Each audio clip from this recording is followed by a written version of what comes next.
The December wind cut through the Chicago streets like broken glass, but Thomas Hartley barely felt it. He'd worked through colder nights than this, stayed later at the office, pushed harder. At 39, he'd built Hartley Industries into an empire that stretched across 3 states. But tonight, Christmas Eve, the 20th floor of his building stood empty except for him. He locked his office door at 11:30, the click echoing through the silent corridor. His assistant had left hours ago, practically begging him to go home. But home was just a penthouse apartment with floor-to-ceiling windows overlooking a city full of families gathered around, trees and fireplaces. Going there felt worse than staying at work. The lobby was deserted, the security guard having stepped away for his rounds. Thomas pushed through the revolving doors into the snowy night, his breath forming clouds in the freezing air. The streets were nearly empty now, most people tucked safely inside with the ones they loved. That's when he saw her. She was sitting on the sidewalk just outside his building, pressed against the brick wall in a spot where the overhang provided some shelter from the falling snow. A young woman, maybe late 20s, with wavy blonde hair dusted white with snowflakes. She wore a red dress, too, thin for this weather, and a beige coat that looked worn through. Her arms were wrapped around her knees and she was shaking. Thomas had passed homeless people before. In a city this size, you learn to look past them, to keep walking. That's what success required. Focus, compartmentalization, not getting distracted by things you couldn't fix. But something about tonight, about the way she sat there alone on Christmas Eve, made him stop. "Miss, are you all right?" She looked up, and even in the dim streetlight, he could see her eyes were red from crying. She was younger than he'd first thought, with a face that might have been cheerful under different circumstances. Now she just looked cold and lost and unbearably sad. "I'm fine," she said, but her voice shook as much as her body. "Just resting. It's 15 degrees out here. You'll freeze." Thomas heard the words coming out of his mouth and was surprised by them. When had he last stopped to help someone? When had he last noticed someone needed help? "I don't have anywhere else to go." She said it simply, without self-pity, just stating a fact. "The shelter's full. They said maybe tomorrow, but tonight—" She shrugged, pulling her coat tighter. Thomas looked down at her, at this woman sitting in the snow on Christmas Eve with nowhere to go, and something shifted inside him. He thought about his empty penthouse, his king-size bed that had never felt so large, his kitchen that never smelled like anything because he only ate takeout. "What's your name?" he asked. Rachel Morrison." "Rachel, I'm Thomas." He knelt down on one knee, feeling the cold snow soak through his expensive wool trousers. "I have a question, and I want you to know I mean this with complete respect and no expectations. Can you stay for just one night? At my apartment. It's just a few blocks from here. You can have the guest room, a hot meal, clean clothes, just until you can get into the shelter tomorrow." Rachel studied his face for a long moment, and Thomas realized she was assessing him the way he assessed business. Partners, looking for trustworthiness, for sincerity, for danger. It struck him how vulnerable she was, how much courage it took to consider accepting help from a stranger. "Why would you do that?" she asked quietly. Thomas thought about that question. Why was he doing this? Because it's Christmas Eve, because you need help, because— He paused, surprised by his own honesty. "Because I have everything and I'm spending tonight alone. Maybe we can help each other." Something in his words must have resonated, because Rachel slowly nodded. "Just one night, and I leave first thing in the morning." "Just one night," Thomas agreed. He held out his hand to help her up. She took it, her fingers ice-cold even through his glove, and pulled herself to her feet. She was taller than he'd expected, and even in her worn clothes, carried herself with a dignity that spoke of better times. They walked in silence through the snowy streets, their footsteps muffled by the fresh powder.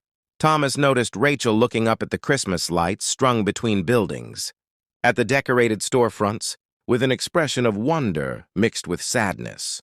"It's beautiful, isn't it?" she said softly. "I used to love Christmas." "Used to?" "Before everything fell apart." She pulled her coat tighter.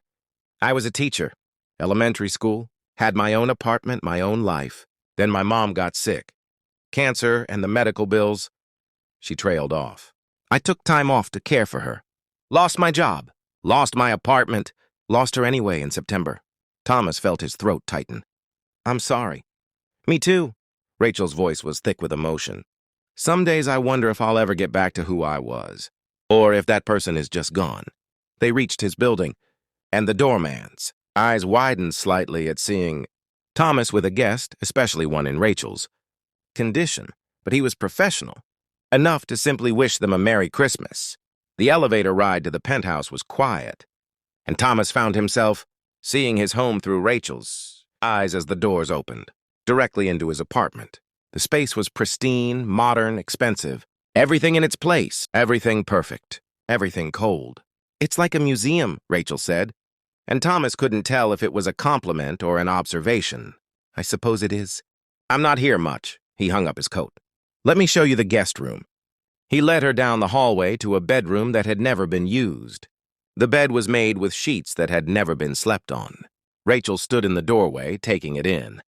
There's a bathroom through there, Thomas pointed. Take as long as you need. I'll find you some clean clothes. They'll be too big, but they'll be warm. And then if you're hungry, I can make us something to eat. You cook? Rachel sounded surprised. I do, actually. Or I used to. My mother taught me. I just haven't in a long time. Rachel smiled for the first time, a small thing that transformed her face. I'd like that. Thank you, Thomas. While she showered, Thomas rummaged through his drawers, finding a soft flannel shirt and sweatpants that would have to do. He left them outside the bathroom door, then headed to his kitchen. When had he last actually cooked? His mother had died 5 years ago, and with her went the Sunday dinners. The holiday meals, the warmth of shared food. He opened his refrigerator, mostly empty, and his pantry better stocked than he'd thought. Pasta, canned tomatoes, garlic, olive oil. He could work with this. His hands remembered the motions, the rhythm of cooking that his mother had taught him on. Winter evenings just like this one. Rachel emerged 20 minutes later. Her hair damp, wearing his oversized clothes. She looked younger, more vulnerable, and somehow more real than anyone Thomas had seen in years. Something smells amazing, she said. Just pasta. Nothing fancy. He stirred the sauce. There's wine if you'd like. Or tea, coffee, water. Wine sounds nice. Rachel sat at his kitchen island, and Thomas poured them each a glass of red. This is surreal. This morning I was wondering where I'd sleep tonight, and now I'm in a penthouse drinking wine. This morning I was planning to work through Christmas, and now I'm cooking dinner for someone I just met. Thomas plated the pasta, the simple act feeling profound somehow.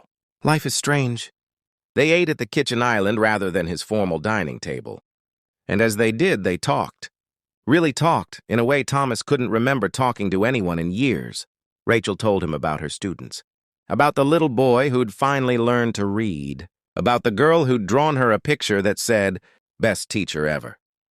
She told him about her mother, about holding her hand at the end, about the strange emptiness that followed loss. Thomas found himself sharing things he'd never spoken aloud, about his own mother, about how building his company had been a way to cope with grief, about his ex-wife who'd left 3 years ago because, as she put it, "You're married to your work, Thomas. There's no room for anyone else." Was she right? Rachel asked gently. Yes, she was absolutely right. Thomas swirled his wine. I threw myself into work after my mother died. It was easier than feeling anything, easier than being alone with my thoughts, but somewhere along the way, work became everything, and everything else became nothing. It's not too late, you know, Rachel said. To change. To let people in. Says the woman sleeping on the street. Says the woman who lost everything and is still here. Still trying. Rachel met his eyes. I've learned something these past few months, Thomas. Everything can be taken from you. Your home, your job, your security. But who you are, how you treat people, that's yours. That can't be taken unless you give it away. Thomas felt something crack in his chest, some wall he'd built crumbling. How did you end up so wise? Rock bottom has a way of clarifying things. They moved to the living room after dinner, and Thomas lit the gas fireplace. When had he last done that? And they sat on his leather couch with their wine and watched the snow fall past the floor-to-ceiling windows. The city sparkled below them, a million lights marking a million lives. Can I ask you something? Rachel said after a long, comfortable silence. Of course. Why are you really alone tonight? A man like you, successful, kind, decent, why isn't there someone? Thomas considered the question. I pushed everyone away. My ex-wife, my friends, even my sister. I told myself I was busy, that I'd make time later. But later never came. And then one day I woke up and realized I'd built this perfect life on paper, but I had no one to share it with. So change it. It's not that simple. Isn't it? Rachel turned to face him. Thomas, you saw me tonight.